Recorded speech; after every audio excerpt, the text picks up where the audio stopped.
और प्यारे बच्चों कैसे हैं? एक्सपोनेंट का पार्ट 3 लाए हैं। मज़ा आने वाला है। 15-20 मिनट हमारे साथ बने रहिए, सब कुछ सीख जाएंगे। चलिए पॉजिटिव थॉट्स ले लें। जीत निश्चित हो तो कायर भी लड़ सकते हैं। जहाँ मान लो ये लगे कि यहाँ तो जीत ही जाएंगे, तो कोई भी कायर भी लड़ जाएगा, डरपोक भी लड़ जाएगा। लेकिन बहादुर वो कहलाते हैं जो हार निश्चित हो फिर भी मैदान नहीं छोड़ते हैं। बहादुर तो वही है जहाँ वो सोचते हैं कि हार जाएंगे फिर भी वो लड़ते रहते हैं। अर्थात अंतिम प्रयास तक चेष्टा करनी चाहिए, लड़ना चाहिए। लड़ने का मतलब हमें अपने काम में जूझना चाहिए, लगे रहना चाहिए। Thank you. आगे बढ़ते हैं। Right in standard form. तो प्यारे बच्चों स्टैंडर्ड फॉर्म कैसे लिखते हैं, तो इसका तरीका क्या है। मान लो इसको स्टैंडर्ड फॉर्म में लिखेंगे तो हम 3 के बाद पॉइंट डाल देते हैं, 5 7 6 3 लिख देते हैं। और देखो 1 2 3 4 डिजिट लेफ्ट हमने डेसिमल डाला तो 10 टू द पावर 4 डालना होगा। क्यों? क्योंकि अगर इसको और इसको मल्टीप्लाई करो तो इतना हो जाता है। आप करके देखिए। 3.5763 को हम यदि 10 टू द पावर 4 से मल्टीप्लाई करें तो 3.5763 इंटू 10 टू द पावर 4 का मतलब 10 पे 4 जीरो, क्योंकि 10 को अगर 4 टाइम्स मल्टीप्लाई करें तो 1 पे देखो 1 2 3 4 जीरो। अब देखिए, अब ये 1 पे जितना जीरो है उतना डिजिट हम डेसिमल मल्टीप्लिकेशन में राइट करते हैं। तो ये 4 जीरो है तो 1 2 3 4 डिजिट, तो 4 डिजिट डेसिमल हटाओगे तो यहाँ आ जाएगा। इसका मतलब यही नंबर बचेगा। तो हम इस चीज़ को इसको हम इतना लिख सकते हैं। इसी को स्टैंडर्ड फॉर्म बोलते हैं। स्टैंडर्ड फॉर्म में एक होल पार्ट में होना चाहिए, उसके बाद डेसिमल होना चाहिए। इस पार्ट में हम कन्वर्ट कर दें। जैसे 1-2 एग्जांपल समझिए। कोई आपको दे दिया 6500 को स्टैंडर्ड फॉर्म लिखना है, तो क्या करो, 6 पे डेसिमल डाल के 500 कर दीजिए और 3 डिजिट डेसिमल हम पीछे किए तो 10 टू द पावर 3 से मल्टीप्लाई करना होगा, तभी तो इसको मल्टीप्लाई करेंगे तो इतना आएगा। तो ये हो गया स्टैंडर्ड फॉर्म। जैसे प्यारे बच्चों इसको स्टैंडर्ड फॉर्म लिखना है तो क्या कुछ मत करो, 3.2524 और 2250 है, 1 2 3 4 5 0 दे दो।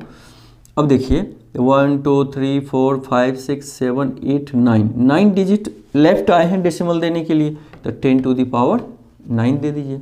और एक चीज़ और ध्यान रखना है, डेसिमल के बाद पहले तो लिख लेंगे, डेसिमल के बाद लास्ट में इस जीरो का कोई वैल्यू नहीं होता है। तो 3.2524 इंटू 10 टू द पावर 9। अब इसको मल्टीप्लाई भी करोगे ना तो इतना ही आ जाएगा। तो कुछ और देखते हैं। जैसे मान लीजिए कोई आपसे पूछे 7 2 पे इसको लिखना है स्टैंडर्ड फॉर्म में, तो 7.2 पे पहले जीरो डाल दो, 4 digit decimal 1 2 3 4 5 digit decimal left आया है तो 10 टू द पावर 5 कर देंगे। और 7.2 इस जीरो का कोई वैल्यू नहीं है क्योंकि ये एक्सट्रीम जीरो है, तो इंटू 10 टू द पावर 5 कर दो। इसको प्यारे बच्चों मल्टीप्लाई भी करोगे ना तो इतना मिलेगा। कैसे? 10 टू द पावर 5 का मतलब 1 पे 5 जीरो, तो अब यहाँ से हम यहाँ डेसिमल है 5 जीरो राइट ले जाएंगे तो 70 पे 1 2 72 पे 2 2 4 1 5 और 1 डिजिट के बाद डेसिमल है, यहाँ डालोगे तो देखो 72,000 आ गया ना, मैंने 1 2 3 7,20,000 आ गया। इस तरीके से हम स्टैंडर्ड फॉर्म में लिख सकते हैं। कह रहे हैं राइट इन यूजुअल फॉर्म। स्टैंडर्ड फॉर्म में लिखा है प्यारे बच्चों, इसको यूजुअल फॉर्म में, जनरल फॉर्म लिखना है। तो 3.54 इंटू 10 टू द पावर 3 है, तो 3.54 इंटू 10 इंटू 10 इंटू 10 3 टाइम्स, तो 3.54 इंटू 1 पे 3 जीरो। अब 1 पे 3 जीरो से मल्टीप्लाई है तो इसका 3 डिजिट डेसिमल किधर करेंगे, राइट करेंगे। तो यहाँ डेसिमल है तो 5 4 है ही, 1 जीरो और डालना होगा, तो 3 डिजिट राइट हो गया, तो यही आंसर हो जाएगा।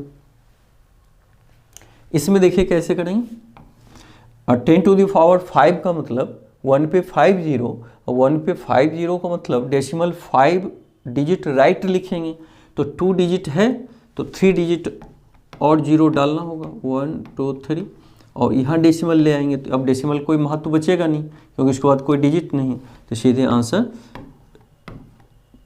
6,37,000 हो जाएगा। इस तरह से हम विजुअल फॉर्म में लिख सकते हैं।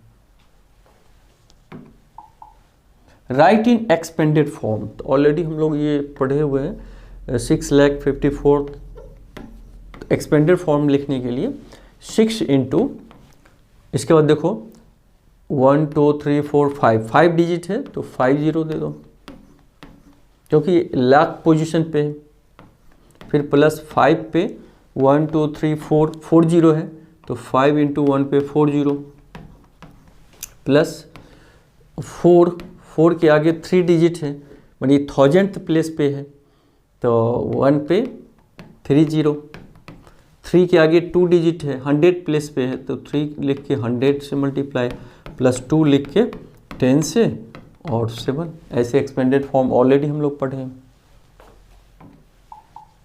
राइट इन स्टैंडर्ड फॉर्म, फिर वही आ गया, तो इसमें भी क्या करेंगे सोचो, 3 पॉइंट दे देंगे, उसके बाद सारे जीरो दे दो, 1 2 3 4 5 6 7 8 जीरो, 8 जीरो हो गया। ठीक है, अब देखिए, अब 1 2 3 4 5 6 7 8 डिजिट हटा के डेसिमल दिए हैं तो 10 टू द पावर 8 से तब मल्टीप्लाई करना होगा, तब इक्वल इतना आ जाएगा, तो ये कर लिए। अब डेसिमल के बाद इस जीरो का कोई वैल्यू नहीं है तो 3 इंटू 10 टू द पावर 8 लिख दो। इसी तरह इसमें भी स्टैंडर्ड फॉर्म लिखना हो तो पहले 6 पॉइंट माने एक डिजिट के बाद पॉइंट डालना होता है स्टैंडर्ड फॉर्म लिखने के लिए, ये लिख के और 10 टू द पावर, अब देखो कितना डिजिट हम लेफ्ट किए हैं, 1 2 3 4 5 6 डिजिट लेफ्ट, यहाँ डेसिमल डालें तो 10 टू द पावर 6 हो जाएगा, तो 6.57, और एक्सट्रीम जीरो का कोई वैल्यू नहीं है तो हटा दो 10 टू द पावर 6, ऐसे हम लिख सकते हैं। Write the numeral whose expanded form is, expanded form में दिया हुआ है तो ठीक है। अब चलिए, तो 6 पे देखो 10 पर पावर 3 जीरो है तो इसका मतलब मल्टीप्लाई करेंगे 1 पर पावर 3 जीरो से, प्लस 3 इंटू 10 पावर 2 है तो 100 हो जाएगा, प्लस ये 50 प्लस 6 तो ये हो जाएगा 6 पे 3 जीरो 6000, प्लस 3 पे 2 जीरो 300, प्लस 50 और 6 56, तो इसका मतलब सबको ऐड करोगे तो 6356।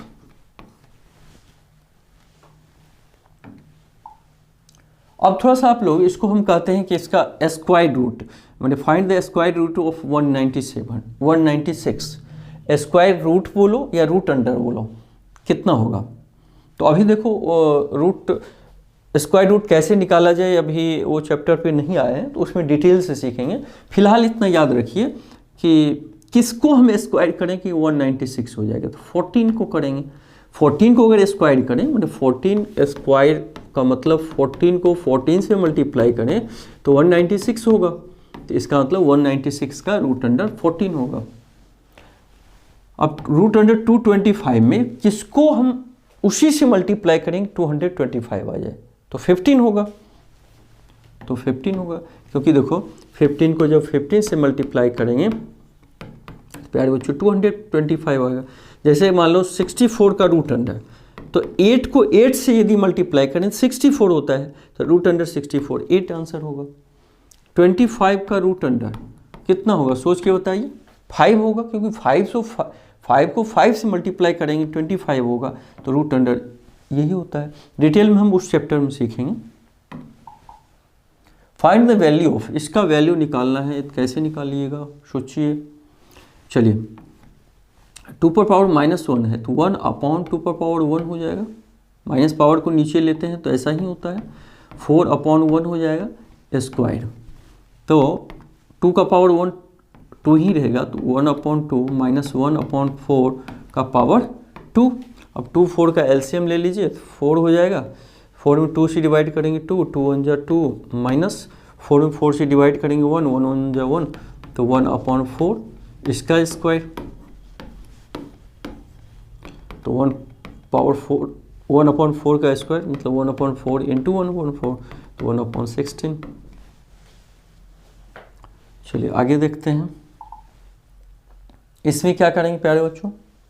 तो सोचिए इसमें भी वही चक्कर है, 6/-1 है तो 1/6 कर दो, प्लस 3/2 है तो 2/3 कर दो, तब ये 1 हो जाएगा। मतलब ये माइनस को जब हम प्लस करते हैं तो डिनोमिनेटर ऊपर चला जाता है, न्यूमरेटर नीचे आ जाता है, और सबका पावर कितना है -1, तो 1/6 प्लस, और फिर देखो 2/3 का पावर 1 है, तो 1 का पावर से कोई मतलब है नहीं, कुछ होता नहीं है, सीधे ये कर देंगे, तो इसका पावर माइनस। अब इसका पहले वैल्यू निकाल दो, 6 और 3 का एलसीएम 6 में 6 से डिवाइड करेंगे 1 1 1 जा 1, प्लस 6 में 3 से डिवाइड करेंगे 2 2 2 जा 4, और इसका पावर कितना -1 रखे रहिए, तो 415/6 का पावर -1। फिर इस माइनस को जब प्लस करेंगे तो 6/5 हो जाएगा, इसका पावर 1 हो जाएगा। तो 1 पावर से कोई वैल्यू नहीं, मतलब 1 लिखे ना लिखे बराबर 6/5। जरूर समझ में आ गया होगा।